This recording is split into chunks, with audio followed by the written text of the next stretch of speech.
أن تؤدوا الأمانات إلى أهلها وإذا حكمتم بين الناس أن تحكموا بالعدل إن الله نعم ما يعظكم به إن الله كان سميعا بصيرا. سبحان اللہ.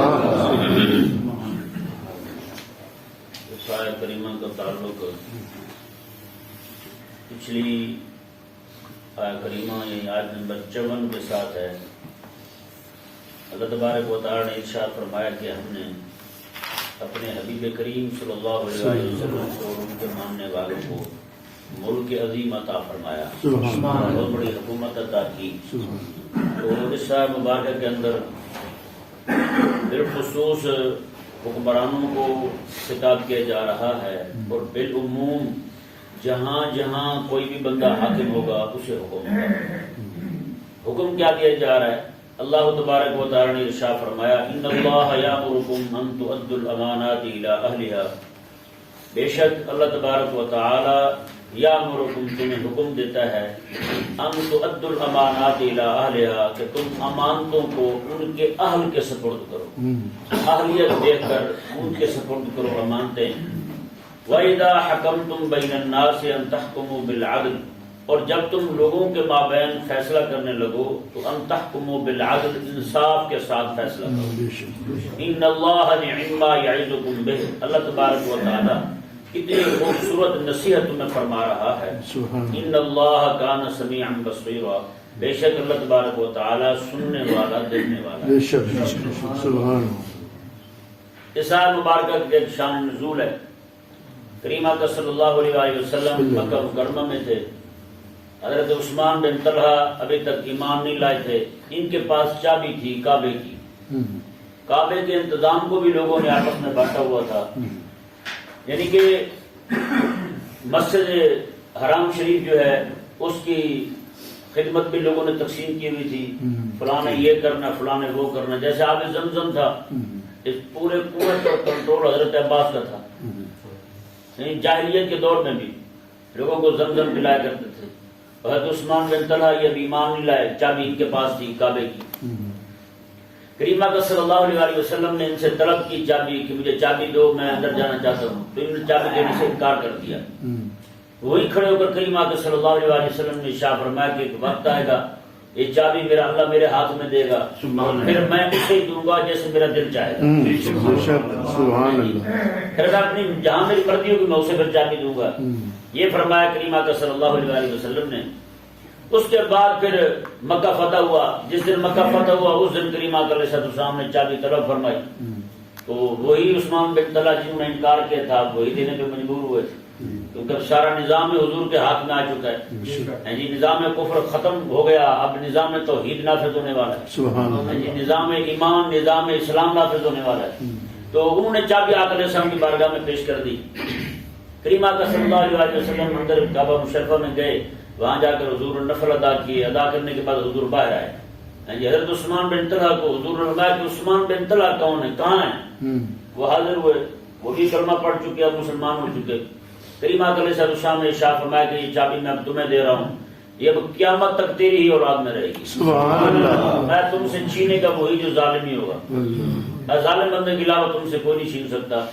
اور بحمد اللہ تعالی آج تک جتنی بھی حکومتیں آئی ہیں، وہ چاہے وہاں پر اہل سنت کی حکومت ہو یا پھر اب سلفیہ کی حکومت ہے، وہاں پر جس کی بھی حکومت رہی ہے چابی حضرت عثمان بن طلحہ کی اولاد کے پاس ہی رہی. سبحان اللہ. لیکن آج بھی انہیں کی اولاد میں ہے اور اس کی بڑی عزت ہوتی ہے. سبحان اللہ.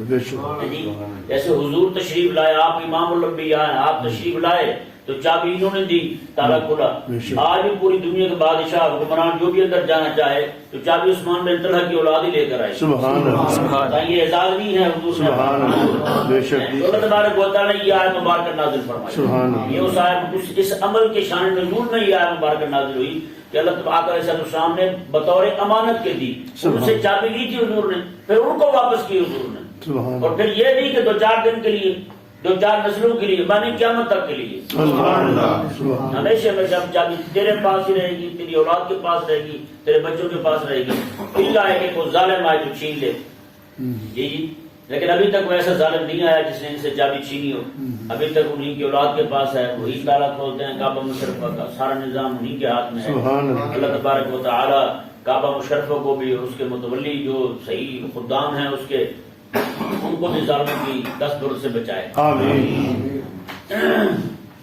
اب یہ حکم دیا جا رہا ہے چونکہ اللہ تبارک و تعالی نے اہل ایمان کو، علیہ السلام کو ملک عطا فرمایا، تو فرمایا پھر حکمرانوں کو خاص طور پہ یہ حکم دیا کہ تم نے امانتیں جو ہیں ان کے اہل کو سپورٹ کرنی ہے. ہم نے امانت صرف اسے سمجھا ہے کوئی بندہ کہیں جانے لگے تو کوئی شے ہمارے پاس رکھوا جائے، ہم سمجھتے ہیں وہی امانت ہے. نہیں، ہر طرح کے حقوق کے واجبہ کو ادا کرنا یہ امانت کا ادا کرنا. ہر طرح کے حقوق واجبہ کو ادا کرنا یہ امانت کو ادا کرنا ہے. جیسے ہم نماز پڑھنے آئے بیٹھے، نماز پڑھنا کیا ہے؟ یہ نماز بھی امانت ہے رب کی. رب نے ہمیں حکم دیا نا، یہ حقوق ہے رب تبارک و تعالیٰ کی جو ہم پر لازم ہے اور ہمارے ذمہ عائد ہے، اس کو صحیح طور پر ادا کرنا یہ امانت کو ادا کرنا. جیسے اللہ تبارک و تعالیٰ نے قرآن کریم کے بارے میں فرمایا اِنَّا عَرَضْنَا الْأَمَانَةَ عَلَى السَّمَاوَاتِ وَالْجِبَالِ وَالْأَرْضِ وَالْجِبَالِ فَأَبَيْنَ أَن يَحْمِلْنَهَا. میں ہم نے بہت بڑی امانت جو ہے وہ پہاڑوں پر پیش کی، زمین پر پیش کی. ہم نے کہا کہ اسے اٹھا لو، سبھی فَأَبَيْنَ أَن يَحْمِلْنَهَا، ہر ایک نے انکار کر دیا کہ مولا ہم سے یہ بھاری بوجھ نہیں اٹھایا جاتا. اللہ. تو پھر بوجھ جو ہے وہ پھر کس نے اٹھایا؟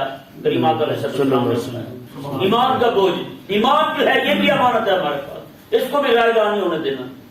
قرآن ہمارے پاس امانت ہے رب تبارک و تعالیٰ کی. ہر ایک چیز جہاں جہاں حقوق واجب ہوں گے بھائی وہ امانت ہے ہمارے پاس. جیسے کہ میں موٹی سی مثال دیتا ہوں. کریم آقا علیہ السلام کی بارگاہ میں عرض کی گئی، حضور آقا علیہ السلام کی بارگاہ میں یا رسول اللہ صلی اللہ علیہ وسلم متی الساعہ، قیامت کب آئے گی؟ آقا علیہ السلام نے ارشاد فرمایا کہ اذا فسد الامر الى غیر اہلہ فانتظر الساعہ. میں جب امانتیں نا اہل کو سپرد کی جائیں، حکومت نہ اہل کو سپرد کی جائے تو میں پھر قیامت کا انتظار کرنا، پھر قیامت کا انتظار کرنا. جیسے میں آپ کو مثال کے طور پر سمجھاتا ہوں، جب کوئی بندہ کسی کے پاس گاڑی ہو، وہ گاڑی کسی ماہر ڈرائیور کو دے گا نا چلانے کے لیے، پہلے جناب اس کے وہ کیا کریں گے، چیک کریں گے، اسے ٹرائی کریں گے، اسے دیکھیں گے، پھر آگے کسی کو ڈرائیور یار مجھے نہیں پتا چلتا تو ہی دیکھ کیسے چلا رہا ہے. اسے رش میں چلوائیں گے، شہر میں چلوائیں گے، دیکھیں گے 100 طریقے اختیار کریں گے اس کو چیک کرنے کے، دیکھنے کے. تو امتحان لے کر کے پھر اس کے حوالے کی جائے گی. کوئی بندہ گاڑی جو ہے وہ کسی اناڑی ڈرائیور کے حوالے کر دے، اب اسے پتہ ہی نہ ہو، اسٹارٹ وہ کر لے لیکن اسے بند کرنی نہ آئے، اسٹارٹ کر لے لیکن بند کرنی نہ آئے. پرانے لیکن بہت پرانی بات ہے. ہمارے گاؤں کے ساتھ ایک گاؤں ہے، ایک بندہ اس نے کسی کو بھینس دے کے موٹر سائیکل لے لی، بیچارے کو چلانی تو آتی نہیں تھی. اب اس بے ہدایت نے بھی کیا کیا کہ اسے اسٹارٹ کر کے اس کو اوپر بٹھا دیا اور کھڑے کھڑے کو کک مار کر دی، کہا کہ نکل جائے یہاں سے. وہ کیا کہتے ہیں اس کو، گیئر ڈال دیا کہ لگی تو جناب وہ روانہ ہو گیا. اب وہ گھر پہنچا بیچارہ، وہ ڈھاریاں آپ کو پتہ ہے پہلے پرانے وقتوں میں گھر میں ہوتی تھی، آگ جلانے کے لیے لکڑی کی بنی ہوئی تھی، چھت ڈلی ہوتی تھی اس طرح پرانے وغیرہ کی، وہ والی. اب وہ بیچارہ لے کے گیا سیدھا گھر جا پڑا. جی وہ لکڑی کو پکڑ کے کھڑا ہوا اس طرح گھوم رہا ہے، وہ رکنے کا نام نہیں لیتا. پوری جو ہے نا وہ چھت ساری ڈھاری کی لکڑی کے کانوں کی بنی ہوئی تھی، وہ بھی ساری نیچے آ گئی. وہ کھڑا موٹر سائیکل چلا رہا ہے، اتنے میں گرا نیچے تو تب جا کے اس کی جان چھوٹی. موٹر سائیکل پھر بھی چل رہا ہے گرا ہو.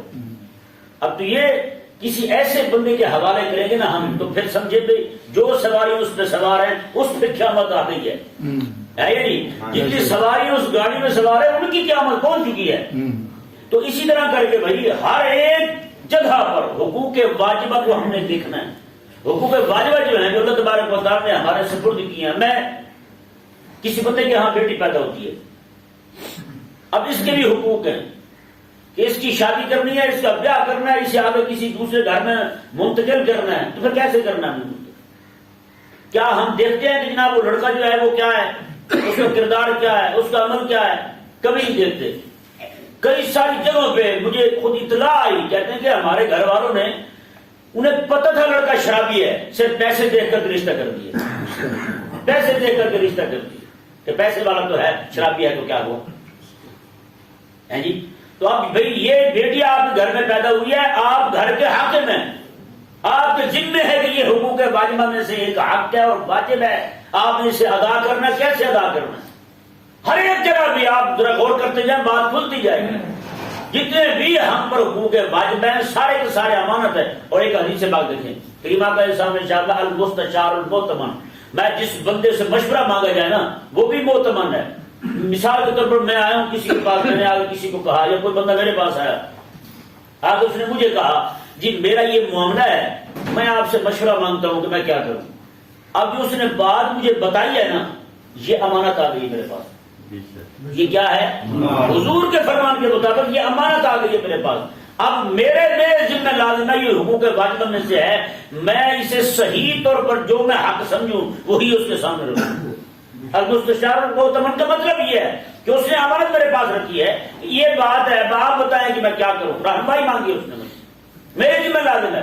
اب اسی طرح کو بندہ مجھ سے مسئلہ پوچھنے کے لیے آیا، اس نے اپنا مسئلہ بیان کیا، اس کا وہ مسئلہ بیان کیا وہ میرے پاس امانت ہے، میں اسے صحیح طور پر بیان کروں.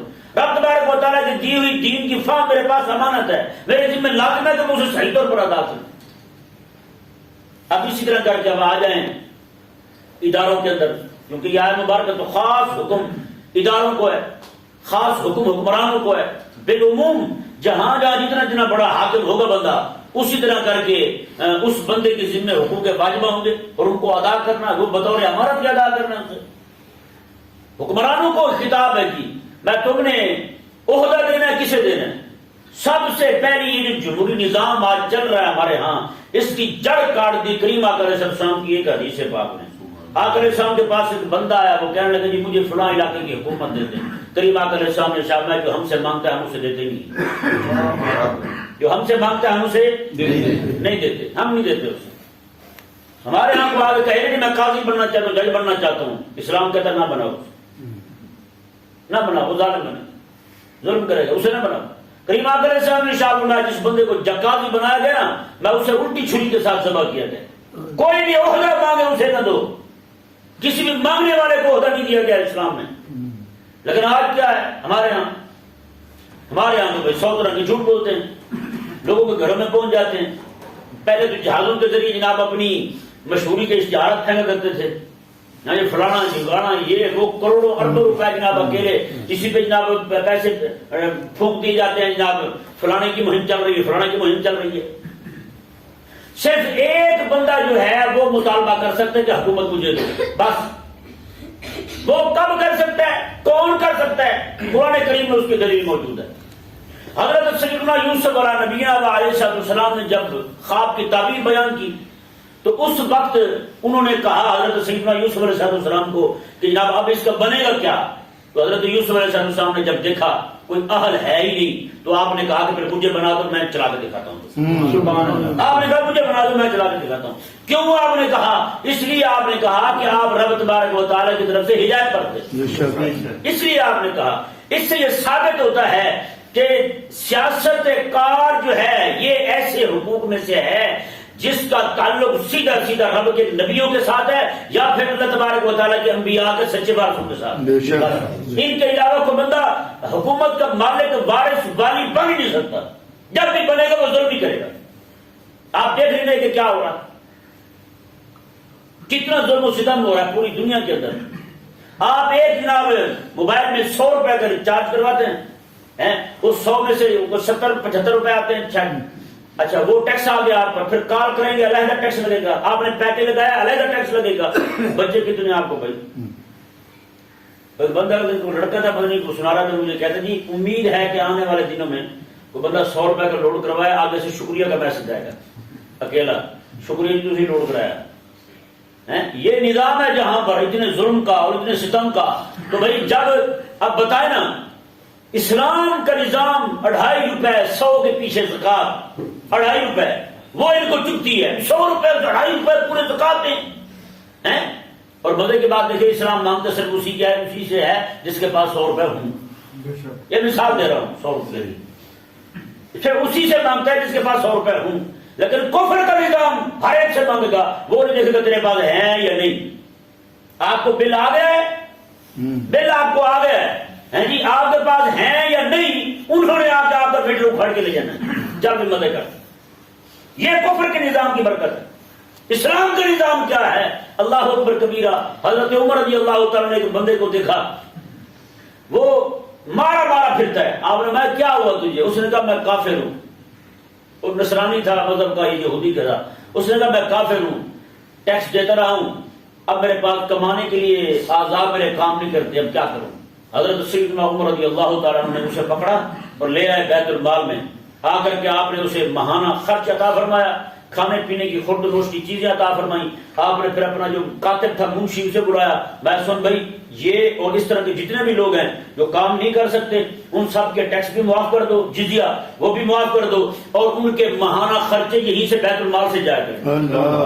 یہ اسلام ہے، یہ اسلام ہے جس سے ہمیں تکلیف ہے، جس سے ہمیں چڑھ ہے. اور خدا کے بندے یار کھا رہے ہیں، بڑے اشراف یہ کھا رہے ہیں، تو کیوں ان کے ساتھ لگا ہوا ہے؟ اور تیرے تو اس نے جناب بکریوں گھیر کے رکھ دی ہیں، تیرے پاس تو کچھ بچا ہی نہیں ہے، تو کیوں ان کے ساتھ لگا ہوا ہے؟ مجھے سمجھ نہیں آتی تیری یار. چند لوگ ہیں کھانے والے پورے پاکستان میں، اور باقی بیچارے ایسے ہی نہ، میں جی فلانے کا غلام ہوں، میں فلانے کا خادم ہوں، میں فلانے کا یوتھی ہوں، تو میں فلانے کا فلانا ہوں. کیوں یار؟ اور تجھ پہ تو ظلم و ستم اتنا ہو گیا. آج گھی کو دیکھ لے کہاں جا پہنچا ہے، کسی بھی شہر کو دیکھ لیں. آج محکموں کی اداروں کی بھرتیاں آپ دیکھ لیں کیسے ہوتی ہیں. میرے چاچے کا منڈا کام لا دو، میری پھوپھی کا منڈا کام لا دو، فلانے کا منڈا کام لا دو. کیوں بھائی؟ تو آج آپ دیکھ رہے ہیں حقوق واجبات صحیح طور پر ادا ہو رہے نہیں ادا ہو رہا. تو کس لیے آپ ان کے پیچھے کھڑے ہیں؟ کس لیے کھڑے ہیں؟ حضرت سیدنا عمر رضی اللہ تعالیٰ عنہ، جی آپ ایک رات کو گشت کر رہے ہیں، امیر وہ ہوتا ہے یار. یہاں ایک علاقے میں آپ کو حیرانگی ہوگی، ایک علاقے میں 35-36 لوگ مارے گئے. انہوں نے دھرنا دیا کہ ہمارے لوگ قتل ہو گئے. وزیر اعلیٰ وہاں کا اس نے کہا 35-36 لوگ مر گئے ہیں 20 کروڑ 22 کروڑ میں سے، تو کیا ہوا؟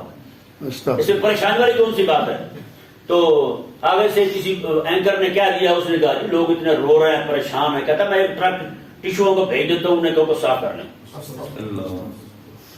اندازہ لگائیں. اور یہ ہو کفر کا نظام. اور اسلام کا نظام کیا کہتا ہے؟ حضرت عمر رضی اللہ عنہ فرماتے ہیں میں مدینے میں رہتا ہوں، دریائے نیل مصر کے اندر دریائے نیل پانی کے بالکل قریب، وہاں بھی اگر کتیا پیاس سے مر جائے تو وہ بھی مجھ سے پوچھا جائے گا کہ وہ کتیا کیوں مری ہے، تم نے اس کے پانی کا انتظام کیوں نہیں کیا تھا؟ مرے بھی پانی کے قریب، یہ نہیں کہ جنگل بیابان میں مر جائے جہاں پانی ہے ہی نہیں، وہاں مر جائے تو وہ پوچھے نا میں جہاں پانی موجود ہے پورا دریا بہ رہا ہے وہاں بھی کتیا پیاس سے مر جائے تو وہ بھی مجھ سے پوچھا جائے گا کہ یہ کیوں مری، بتاؤ. یہاں بندے مر رہے ہیں، اوپر سے جب یہ وزیر مشیر کہتے ہیں نہیں بھی ایسے مرتے رہتے ہیں، پھر کیا ہو گیا کہ کچھ نہیں ہوتا. یہ نظام کفر ہے. اسلام کا نظام اس کی برکت یہ ہو رہی ہے. حضرت عمر رضی اللہ عنہ رات کے وقت گشت فرما رہے ہیں، چلتے چلتے آپ نے دور دیکھا ایک گھر ہے کچا چھوٹا سا، اس میں سے دھواں اٹھ رہا ہے. حضرت سیدنا عمر رضی اللہ عنہ وہاں تشریف لے جاتے ہیں، باہر ہی کھڑے ہو کے آپ پوچھتے ہیں کہتے ہیں کہ کیا ہوا اس رات کے اس وقت میں آپ گھر میں آگ جل رہی ہے؟ تو مائی صاحب نے اندر سے کہا، اس نے کہا گھر جو ہے نا وہ کھانے کے لیے کچھ نہیں تھا تو بچے رو رہے تھے، تو میں نے خالی دیگچی پانی بھر کے اس میں چولہے پر کھڑا کر کے نیچے آگ لگا دی تاکہ بچے اس خوشی سے سو جائیں. چلو سو ہی جائیں بچے. تو حضرت عمر رضی اللہ عنہ اسی وقت چلے جناب بیت المال آئے، وہاں پہ آپ نے گھی ڈالا، آٹا ڈالا، ساری چیزیں ضرورت کی ڈالی پورے توڑے میں. جب اٹھانے لگے نا آپ خادم اسلم رضی اللہ تعالیٰ کو عرض گزار ہوئے حضور میرے کندھے پہ رکھ دیں میں اٹھاتا ہوں. میں یار یہ بتا ایک لمحے کے لیے قیامت بدل اسی مائی نے پوچھ لیا اس کا بوجھ میرے کندھے پہ آ پڑا تو اٹھائے گا؟ اس نے کہا وہاں تو میں نہیں اٹھا سکتا، میں یہاں بھی مجھے اٹھانا چاہیے. امیر یہ ہوتا ہے یار، حاکم یہ ہوتا ہے. تو کن کے پیچھے پڑا ہے یار؟ اسلام کو پڑھ، اہل اسلام کو دیکھ. رب تعالیٰ نے جن کو مانتے سے بولتے کیے انہوں نے ادا کیے ہیں، ان کو دیکھ. تم آج سارے کفر کے حامی بنے ہوئے ہیں، نظام کفر کے حامی بنے ہوئے ہیں، نظام کفر کے غلام بنے ہوئے ہیں، نظام کفر کے ہتھ کنڈے بن کے ان کے لیے کام کر رہے ہیں، ان کے ارکان رکیب بنے ہوئے ہیں. یار کیوں ایسا کر رہے ہو آپ نے مرنے نہیں ہے، جواب نہیں دینا آپ نے رب تبارک و تعالیٰ کو. کیسے کھڑے ہوں گے رب تعالیٰ کی بارگاہ میں؟ تو حضرت عمر رضی اللہ عنہ وہاں پہنچے، وہاں جا کر کے حضرت عمر رضی اللہ عنہ حیران ہو گیا. حضرت اسلم فرماتے ہیں حضرت عمر چولہے میں خود آگ جلا رہے ہیں، خود آگ جلا رہے ہیں چولہے میں. مائی صاحب کو پتہ نہیں کہ یہ عمر ہے، مائی کو نہیں پتا کہ امیر المومنین ہے.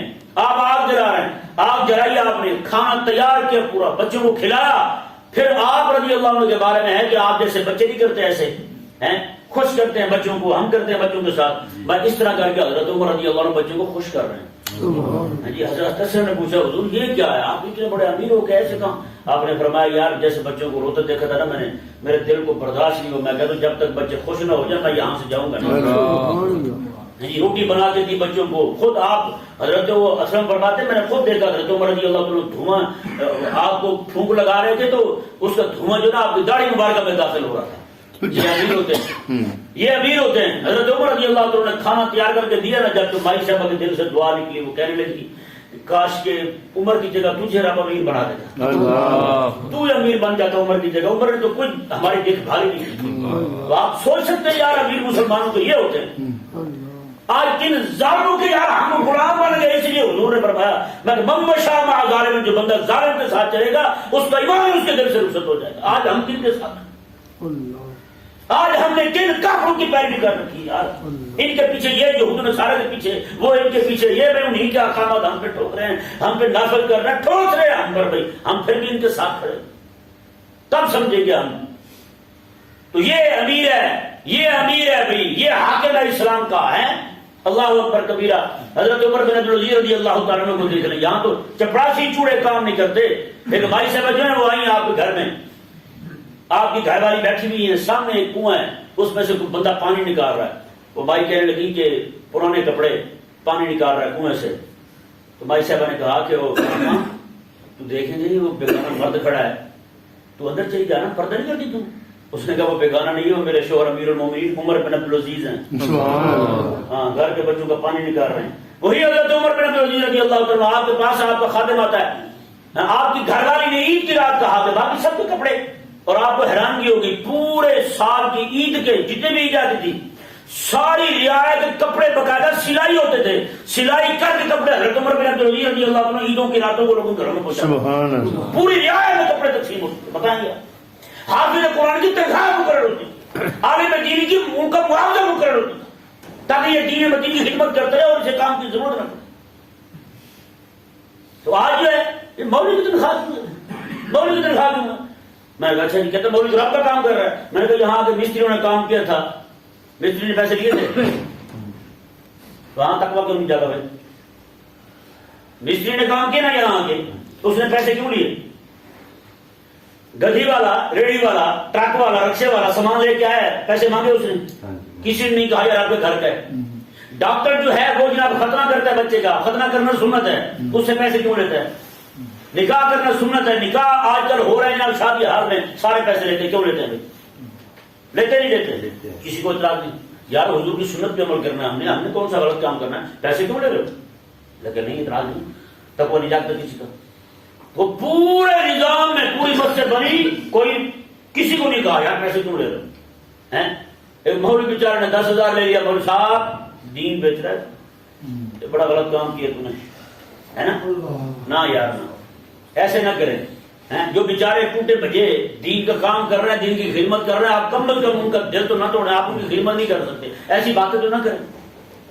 اور میں صحیح کہتا ہوں، یہ فتنہ اٹھایا ہوا لبرل کی طرف سے، اور مولوی تک اس میں مبتلا ہو چکے ہیں۔ مولوی بھی وہ ایک مولوی کے بارے میں مجھے پتا چلا، اس نے بھی ایسا بات کیا ہے، اس مولوی کی اپنی پراپرٹی 2 ارب کی ہے، 2 ارب روپے کی اس کی اپنی پراپرٹی۔ آپ حیران ہوں گے، وہ کہتے ہیں مولوی کو چاہیے کاروبار کریں، ہاں یہ نہ کریں وہ نہ کریں۔ میں کہا مولوی صاحب آپ تو ایک تقریر کے 2-3 لاکھ روپے لے لیتے ہیں، آپ بیچارے بیٹھے ہوئے دین کا کام کر رہے ہیں رات دن لگا کے، ان کے پیچھے آپ پڑے ہوئے، نہ کریں۔ تو بھائی نظام اسلام کیا ہے اور نظام کفر کیا ہے، اس میں زمین آسمان کا فرق ہے۔ آج ہمارے لوگ جو ہیں وہ بھولے ہیں بیچارے، جاہل ہیں بیچارے، ان کو جناب بڑے بڑے جبے کبے والے مولویوں پیروں نے گمراہ کر رکھا ہے، نظام کفر کے پیچھے لگا رکھا ہے جی۔ تو خدا کے لیے آپ سوچیں، رب تبارک و تعالیٰ انشاءاللہ ان اللہ یامرکم ان تؤدوا الامانات الی اہلھا، اللہ تعالیٰ حکم دیتا ہے تمہیں تم امانتیں ان کے اہل کے سپرد کرو۔ کن کے سپرد کرو؟ ان کے اہل کے سپرد کرو۔ وَإِذَا حَكَمْتُمْ بَيْنَ النَّاسِ أَن تَحْكُمُوا بِالْعَدْلِ، اور جب تم انصاف کرنے لگو تو لوگوں کے درمیان انصاف کے ساتھ فیصلہ کرنا ہے، تم نے فیصلہ کرنے لگو تو انصاف کے ساتھ تم نے کرنا ہے، عدل کے ساتھ تم نے کرنا ہے۔ تم نے یہ نہیں دیکھنا اس کا رنگ کالا ہے، اس کا رنگ چٹا ہے، سفید ہے، یہ نہیں دیکھنا تم نے کہ یہ جناب دیہاتی ہے یا شہری ہے، تم نے یہ نہیں دیکھنا یہ میاں ہے یا جناب عوام بندہ ہے، عام بندہ ہے، تم نے یہ نہیں دیکھنا یہ حکمران ہے یا کوئی اور ہے۔ یہ نہ ہو کہ تم انصاف کرنے لگو، غریب کی بات ہے تو 40 سال کیس لڑتا رہے، امیر کی بات ہے تو جیل میں پڑا ہو بڑا ڈاکو ہو اسے نکال کے تو وزیر اعظم بنا دو، یہ نہیں کرنا تم نے۔ وَإِذَا حَكَمْتُمْ بَيْنَ النَّاسِ أَن تَحْكُمُوا بِالْعَدْلِ بھائی انصاف کا اسلام کا نظام انصاف، اسلام کا نظام عدل جب تک نہیں آئے گا ہم اسی طرح رگڑتے رہیں گے، ہم مار کھاتے رہیں گے۔ آپ نے سنا ہوگا ملا عمر رحمہ اللہ افغانستان کے، انہوں نے اعلان کیا تھا، انہوں نے کہا تھا کوئی بھی بندہ یہاں آئے میرے ملک میں ہیں جی، رات کے وقت گاڑی پہ ایک ہی عورت اکیلی جا رہی ہے، کہ ایک بندہ اور عورت اکیلے جا رہے ہیں، سفر کر رہے ہیں، انہوں نے کہا کہ کہیں پہ جا کے گاڑی روک کے سو جائیں۔ اس نے کہا کوئی بندہ ان کی طرف دیکھ جائے تو مجھے پکڑ لے، پورے ملک سے اس نے ہر شے کو ختم کر۔